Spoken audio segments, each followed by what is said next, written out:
You know what the #1 job of somebody that sold their soul in Hollywood is? What? Is to act like it didn't happen. They all do the same job. They just gave P. Diddy 4 years. Say that again.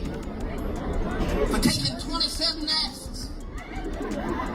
4 years. Now, because this is a lot of the personal footage of Diddy. It shocked a lot of people. And I know, 50, the way you run, this cannot be all that you have. Is there other stuff that you just have not shown? Yeah, well, everything couldn't make the... It was 4 episodes. Right. So it was a lot. You had to pick and choose things. Like, even in an area where he chooses to date people who he knows previously dated someone. He has a baby by a woman that was dating Tupac. Wow. To add to it, but we had to cut it down so he couldn't. For time. Katt Williams just blew the lid off 50 Cent's Diddy documentary, Sean Combs' The Reckoning, and word is the real damage got cut. Names deleted, footage buried, and powerful folks protected. Turns out what Netflix showed us, that might have been the clean version. Now, Katt is naming names, and the first name, circling the block, Kim Porter. Her death was ruled pneumonia, case closed. But if you followed the gossip long enough, you already know the hood never bought that explanation. Kim wasn't just Diddy's side piece. She was the mother of his kids, lived in his world, moved in his circle, and knew where bodies were buried, allegedly. Kim didn't just attend them freak-off parties. Word is, she helped plan some of them, but that closeness cuts both ways. The whispers say Kim might have stumbled across secrets that went way past business and pleasure, stuff that put her in a dangerous spot. And when insiders like Jaguar Wright say her death fell off, too convenient, folks listen. Kim died from pneumonia, but there's the first coroner's report that said it was ruled a homicide, and they found toxins in her body to prove that she had been poisoned. You know, they have poisons that create heart attack and pneumonia-like symptoms. That's why seeing her reduced to a footnote in the documentary rubbed people the wrong way. If anyone deserved a deep dive, it was Kim Porter. Now, another name circling the block, Ja Rule. Remember when Ja Rule came out publicly showing support for Diddy before the conviction? He said the situation shocked him, wished Diddy luck, and claimed he never saw the violent or freaky side of them infamous parties. You watching this Diddy trial? I've been watching it. It's kind of nuts. Don't tell me you've ever been to one of these FOs. No, I ain't been to the FOs now. I've been to a regular Diddy party, yes. You went to the white party? Yeah, the good stuff. Does any of this stun you, or are you like, yeah, I kind of knew that? Nah, it's all kind of shocking seeing it. You know, me knowing Diddy, what I know of Diddy, I'm looking at some of this stuff and I'm like, wow, I didn't know he was capable of some of these things. You know, so it's kind of shocking to me. But here's where it gets messy, because Ja's story started shifting once old rumors and alleged footage began resurfacing. At first it was, I was never there. Then it became, okay, I was around, but I didn't partake. And the streets don't like that kind of pivot, especially when Gene Deal allegedly claimed he saw Ja and Diddy come out of a room naked together years back. Ja called that a blatant lie and threatened lawsuits. Fair, but the question still hangs. Which version does Ja want folks to believe? You cannot go from never there to present but uninvolved without raising eyebrows, especially in an era where old tapes, old pics, and old witnesses keep popping back up. Next up, the name spinning through the mix, Bryshere Gray. Empire fans remember him as the young star on the rise, but behind the scenes, his story took a dark turn. Industry whispers say Bryshere got pulled into circles way bigger than him, way earlier than he could handle. According to resurfaced claims from people like Terrence Howard and Jaguar Wright, Diddy, and even Will Smith allegedly played roles in his downfall. They trying to him out so he'll feel too embarrassed to file his lawsuit against Diddy for what Will and Diddy did to him.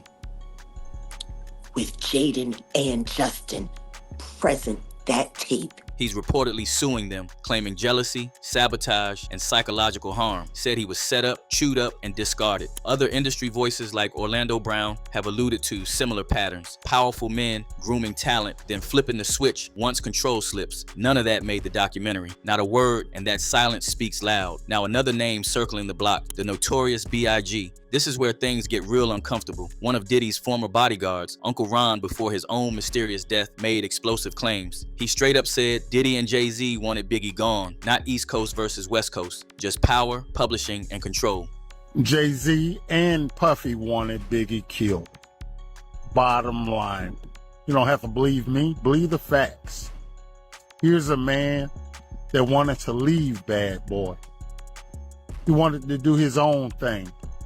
He mentioned several times how he was tired of being used in a, that he was bigger than Bad Boy itself. Somebody, and we ain't gonna call no more names, dangled a bogus contract in front of his face so he wouldn't leave the company. How I know I was there. Another thing, Jay-Z wanted him out of the industry, period, so he could take over and be the biggest hip-hop artist around. Ron claimed Jay-Z wanted Biggie out so he could step into that top spot, and Diddy, according to Ron and Gene Deal, had even more reason. Big was allegedly planning to leave Bad Boy and take his publishing with him. That's a problem when money and control are on the line. You would get 100 people in the room, and out of the 100 people, probably 3 would say it was all right for Big to be in LA. 97% of those people would say he had no business in LA at that time. We all knew that. Why would Puff rent studio time? Come on, man, look, you gotta look at what people do, man. You know Pac just got killed.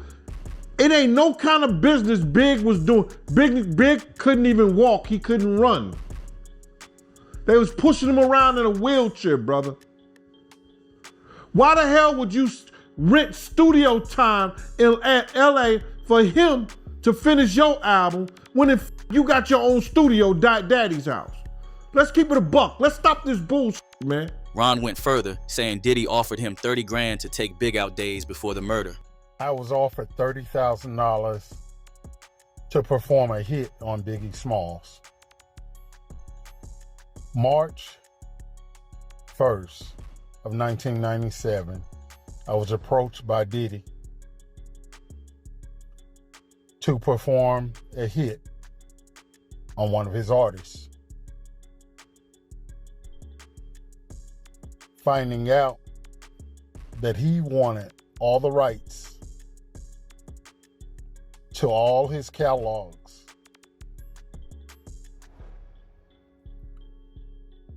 I turned him down because I also found out that very night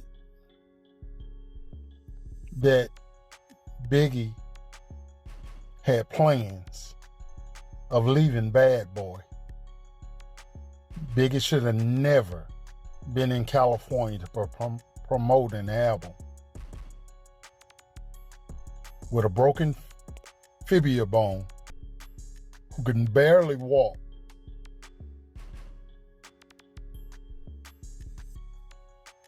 to go to another studio when Diddy has his own studio in New York.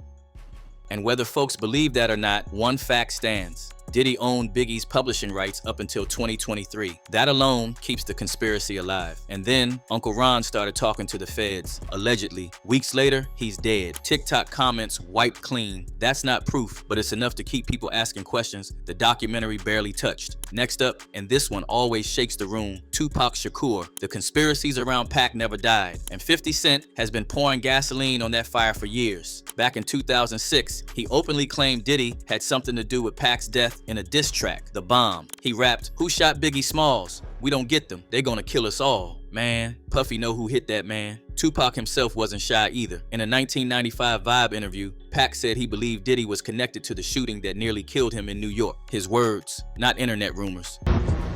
So do you think Puffy was involved in the shooting? Only they can answer that question. I have my own opinion, but I wouldn't slander their name like they did mine. I wouldn't say things that I knew, you know what I mean? I believe so. I do believe so. I have proved things that I can say that will back up my claim, but this is not for the world to know about. You know what I mean? It's between me and him, and only he knows. You know, when we go back to that in 1994, what do you think is the most important evidence from that? To me, we don't have to look any more than Tupac's own words. He said when he got to the studio that night in 1994, Sean Combs and his entourage would not look at him. Fast forward to after Pac's death in Vegas, and you got Keith D arrested for Pac's takeout in 2023, claiming Diddy once put up $1 million bounty. Well, in fact, you know, there was the rumor that after Pac got, Puffy gave Zip $1 million that was supposed to be handed over, and Zip ended up keeping it. And I remember when I interviewed TK Kirkland, who was actually roommates with Zip at one point. They were that close. He actually said, yeah. The Fed said that too. He said that actually happened. And you got TK Kirkland hinting the same. Well, the story that has circulated was that after Tupac got killed, Puffy allegedly gave the money I heard to Zip. Yes. And Zip was supposed to give the money to Keefe and them. Yes. And recently, 50 admitted he cut Tupac-related tapes from the documentary. That alone raised eyebrows, but he didn't stop there. He dropped a bomb saying Diddy allegedly had a child with one of Pac's ex-girlfriends. Now, you know, because this is a lot of the personal footage of Diddy. It shocked a lot of people. And I know, 50, the way you run, this cannot be all that you have. Is there other stuff that you just have not shown? Yeah, well, everything couldn't make the, it was 4 episodes. Right. So it was a lot, you had to pick and choose things, like even in an area where he chooses to date people who he knows previously dated someone. He has a baby by a woman that was dating Tupac. Wow. To add to it, but we had to cut it down so it couldn't. For time. Let that sink in. If true, that adds a whole new layer to betrayal theories. Someone close, trusted, who benefited after Pac was gone. Leaving Tupac out of the documentary was loud, but Tupac have promised to let out more unleashed footage in the next part of the series, and folks are wondering if them Tupac tapes would be released. So are you coming out? I know next year is gonna be a number 2, season 2. I just put it on YouTube. I just put it on YouTube. Well, we can subscribe and get it. I love it. Now another name circling the block, Jay-Z. Jay was the most glaring omission. Him and Diddy ran parallel empires for years. Same rooms, parties, and power plays. Folks been whispering their bond went deeper than business. Jaguar Wright once called them inseparable, peanut butter and jelly. Tell me something. When you have a peanut butter jelly sandwich, if it's just peanut butter, it's just peanut butter. If it's just jelly, it's jelly. When you put it together, it becomes a peanut butter and jelly sandwich, and the taste is undeniable. You saying Diddy and Jay-Z is peanut butter jelly? Peanut butter and jelly. And notice how Jay only started distancing himself once the RICO charges hit. He already dodged one lawsuit tied to Diddy, but the streets asking if that was just the first wave. Because when a whole system starts cracking, the people closest to the center usually feel it last. Not never. And before we go further, it ain't just Katt talking. Other industry insiders like Gene Deal and Jaguar Wright been loud too. They both say the documentary didn't expose a monster, it protected a system. And that's where this story really starts getting heavy. Gene Deal, Diddy's former bodyguard, made it clear from jump that what people saw on Netflix was watered down. According to him, the documentary skipped the most dangerous stories on purpose. Not because they did not exist, but because touching them would blow the whole industry wide open. Gene said he sat down for nearly an hour, brought footage, photos, documents, real first-hand evidence, only to be disrespected behind the scenes. He claims he was told straight up that 50 Cent did not actually control what went in or out of the series, even though his name was slapped all over the marketing. That right there changed the whole narrative. A lot of people want to know why you wasn't in it, man. Well, first and foremost, you know, I thought I was going to be in the documentary at first until I started talking to that director. I think her name is Stapleton. I don't know her name. The white chick, I don't know, man. Me and 50 talked like 45 minutes. The producers had been calling me and everything. So this one night, 50 called me up and, you know, they got him on the phone, man. He was just talking. We was talking about old times, you know, sit down with, you know what I'm saying? So the whole thing about why I'm not in the thing, the lady was talking greasy to me. She had no right to talk greasy to me. And then she told me that 50 didn't have the power to do anything, but they using his name to like push the whole documentary. And that's what it was about. Gene walked away, and he says that is exactly why the documentary feels incomplete. The man who knew the most refused to play along once he realized this was not about exposing everything, but about controlling damage. According to Gene, too many powerful people would have been implicated if the real stories came out. And Jaguar Wright took it even further. She did not call it a documentary. She called it a mockumentary. Her words, not mine. She said most of what was shown was old information she had already been screaming about for years, while the real bombs were left untouched. And this is why this documentary It is I'm not calling it a documentary. I'm calling it a mockumentary. That's what I call it. No, not Spinal Tap. I call it a mockumentary. I feel like this whole thing is mocking me. That's how I feel about it. It's wild. But go ahead. Yeah. Was there anything at all that you were watching this documentary that was new information to you? New? Yes. No. From the history of Puff, him coming up, anything new? No. There was nothing new for me. Jaguar believes 50 is not trying to clean up the industry. She claims he is trying to reshuffle power, remove Diddy and Jay-Z, and step into that same throne himself. In her words, he does not want change, he wants control. And now folks are re-examining one of 50's tweets after Diddy's conviction. In one of them, 50 wrote, "Hey to whoever was booking Diddy for speaking engagement. I heard he won't be able to make it. I'm available." This kind of gave that replacement vibes. Now, another name circling the block is Clive Davis. Without Clive, there is no Bad Boy empire. Period. Clive met Diddy before the fame, before the money, before the power. He funded him early, backed him early, and helped structure the machine that printed money for decades. At one point, Clive owned majority control of Bad Boy Records. Yet, in a multi-part reckoning, he barely got seconds of screen time. Jaguar straight up called Clive the devil incarnate, and that footage never aired. His name is Clive Davis. Clive run him. Diddy don't run himself. A lot of people are curious about the status of P. Diddy. Status of what? P. Diddy. Diddy. Like Puppy. The status of Puppy. What do you make of that situation?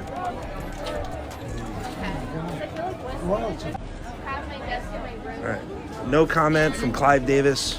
Because once you start pulling on Clive Davis, you are no longer talking about artists. You are talking about the executives, the lawyers, the gatekeepers who sit above the chaos and never get blamed. Next up, the name spinning through the mix is Stevie J. Stevie was not just around, he was inside, producing hits, living at the Star Island house, knowing exactly who came through and what went down. When the feds ran down on Diddy's property, Stevie did not distance himself. He stood 10 toes, defending Diddy publicly.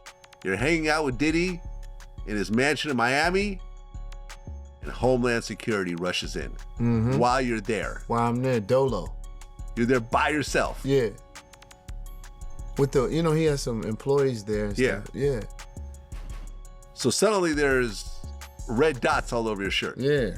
I'm like, damn, this is crazy. But lawsuits started naming him. Allegations saying he helped coordinate escorts for freak-off nights. Claims of leaked footage showing him involved. Still, he stayed loyal. And that kind of loyalty got folks asking whether it is friendship, fear, or mutual dirt keeping him locked in. Hopefully the truth will prevail. Yeah. We'll see what happens. Yeah, we got to just see how it plays out. Yeah. You know, I'm never going to stop being there for someone I consider to be a friend to me. As you should. I'm not going to turn my back. And it's like, I've been scrutinized just by being a friend. I guess someone never had a true friend before. Then there is Usher. Usher lived with Diddy as a teenager. Old interviews resurfaced where he said what he saw in that house was curious. Later he said he would never let his own kids go through what he experienced at Puffy Camp. At the time, people laughed it off. Now, with everything else coming out, those words sound like regret. I don't know if I could indulge and understand what I was even looking at. It was pretty wild. Did you ever send your kid to Puffy Camp? Hell no. And that leads straight to Justin Bieber. Justin was 13 when he got introduced to Diddy. Old clips show Diddy bragging about having 48 hours with him, saying what they were doing could not be disclosed. Yo, Justin, you ever seen the movie 48 Hours? Right now, he's having 48 hours with Diddy, him and his boy. They're having the times of their lives, like, you know, where we hanging out and what we doing. We can't really disclose, but it's definitely a 15-year-old's dream. You know, I have been given custody of him. You know, he signed to Usher. I'm signed to Usher. I had legal guardianship of Usher when you know he did his first album. I did Usher's first album. I don't have legal guardianship of him, but for the next 48 hours, he's with me. So back then, it was brushed off as jokes. Today, it sounds sinister, especially when you line it up with Justin breaking down years later, talking about betrayal, isolation, emotional damage, and cutting off everyone connected to his early career. It was hard for me being that young and being in the industry and not knowing where to turn, and everyone, you know, telling me they love me and, you know, just turn their back on you in a second. Justin Bieber unfollowed his former manager, Scooter Braun, on Instagram, which sounds really minor. It sounds sort of very high school. But it is a big deal, especially for celebrities. And then the really surprising thing is after Justin did that, Scooter deactivated his entire Instagram account. Jaguar says footage exists that never made the documentary. Gene says celebrities were protected, and Katt says names were deleted. When you stack all that together, it becomes clear this was never the full reckoning. It was just the part they thought we could handle. With all these names resurfacing and whispers of footage still hidden, who do you think got protected and who's next to fall? Was this really a reckoning or just a cover-up? Drop your thoughts below, and don't forget to like, subscribe, and check out our next video on the end screen.